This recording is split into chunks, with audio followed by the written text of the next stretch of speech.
Hi, my name is Nechama Hershkowitz, and we just finished recording Storytime with Mrs. Dina Rosenfeld, and I was really intrigued by her new book, We Can Find a Way, because, as many people know, my daughter uses a wheelchair. I would love to hear what your inspiration was regarding the wheelchair that you put in the Yessie and Labels book, specifically because my daughter's in a wheelchair, and that was really the only book even just 10 years ago that has a wheelchair in it, and that made it seem normal, and the kids are regular, and they could be regular and in a wheelchair. Well, once Yessie and Label mastered sharing and doing favors for people and, displaying Avos Yisrael, I felt that there was a hole in the market. I felt that we weren't adequately representing children with various abilities in the books. And parents were telling me that bullying is increasingly becoming a problem, and we just didn't have something in the market that filled that need. So I became very committed and interested in showing these boys, the Yessie and Label, setting a good example about having all different kinds of friends. And my theory was that children don't often come over to someone in a wheelchair, someone who's struggling in that way with mobility issues, and maybe make fun of them or bully them. Right. I find the children who get bullied are those who have other difficulties and challenges. And so the characters in the book represent a wide range of differences. Maybe one child with glasses, one child has braces, they're different heights, different weights. Those are the things that are difficult. And then the example of including a child in a wheelchair then became inspirational a bit. Right. And I was very committed to having that child in the wheelchair be active and a very, not a passive character that other people are pushing around, but a kid who's mobile, who's dashing around, going in the house, wait, I'm getting my mitt, I'm getting my ball, Even like holding his baby sister on it. I love that part. Exactly. They, hand the baby, and he's perfectly, he's just a person. He's a whole person in a wheelchair. That's just one aspect of him. But the other aspect is he likes sports, he's a good friend. I wanted children to really internalize the message, not to judge others by their appearance or what you think their abilities are, but to give them a chance. There was some discussion beforehand about whether people who didn't know anyone in a wheelchair would even buy the book. Right. Why would they bring that up? And would it be frightening to children to think of someone who couldn't walk or needed a wheelchair to get around? Right. But I was pretty sure that on the strength of the series, a book like that could be accepted, because this was Yessie and Label making a friend. So do you find that with the new book, it took that many years to create a fully inclusive book? Because I'm not sure if there are any other fully inclusive books out there. Well, my hope for this book is to take it to the next level. I chose examples in this story. I mean, we have characters who are allergic, because that's kind of mild and common. Right. We have a character who's not in a wheelchair permanently, but he's using a wheelchair, and he literally can't get in to the venue for the party.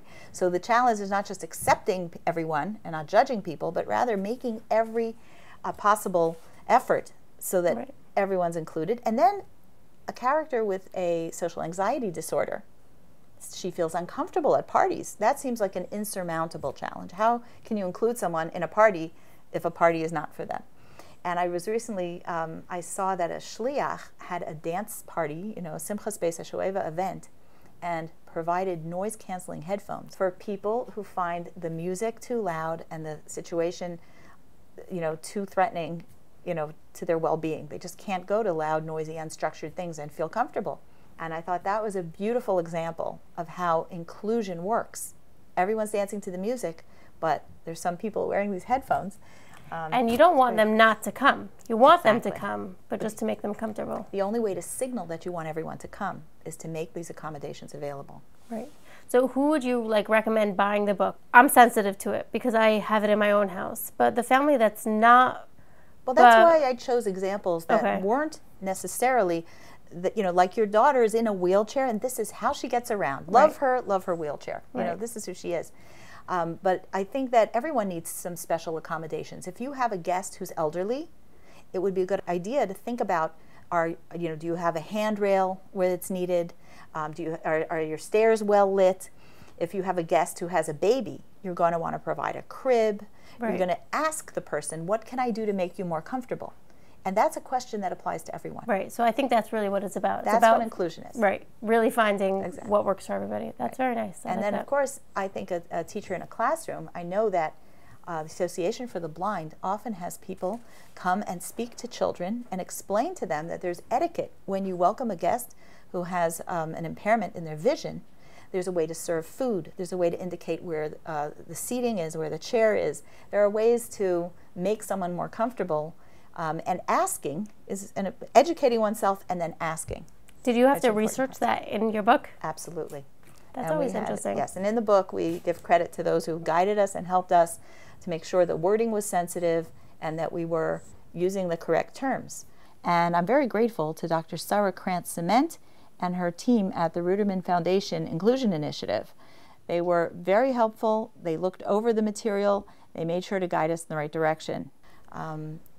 You know, now people with disabilities want that to be the term, that they have disabilities of some kind, and I think it's important to use words that make people comfortable. If someone has a disability, they're the ones that get to decide what words are used and what's the most respectful way of referring to whatever condition that they're working under. And so it was a great learning experience for me. Choosing a wheelchair was it's very visible, and it's also, look at this picture. This picture really illustrates what the challenge looks like.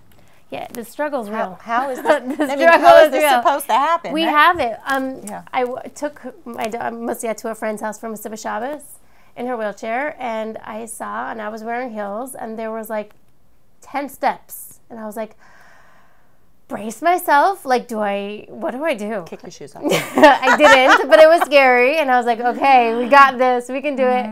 But I was like, it's so, like, people don't realize, you know, and even like the steps, the sidewalks, you know, when there's bumps on it, and like I'll pass by somebody on the street and he's in a wheelchair with no help at all, and I'm like, how is he going to get over that curb?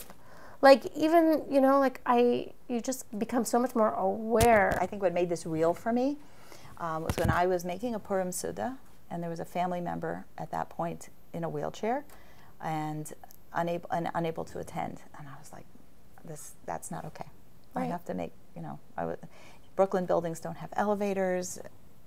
What do you do? It's funny because over Pesach we rented a random house in Maryland, and we came there and there was a ramp, and it was shocking in the house. I mean, on the side there was a ramp, and the fact that my daughter Musi was able to go in and out by herself. And then when she spoke to Benos Menachem on her Sunday, whatever, and the first thing she said to the class was, there was a ramp. Having a ramp made so much of a difference to her. Like, she was like, there's a ramp. She felt welcome. She felt accommodated.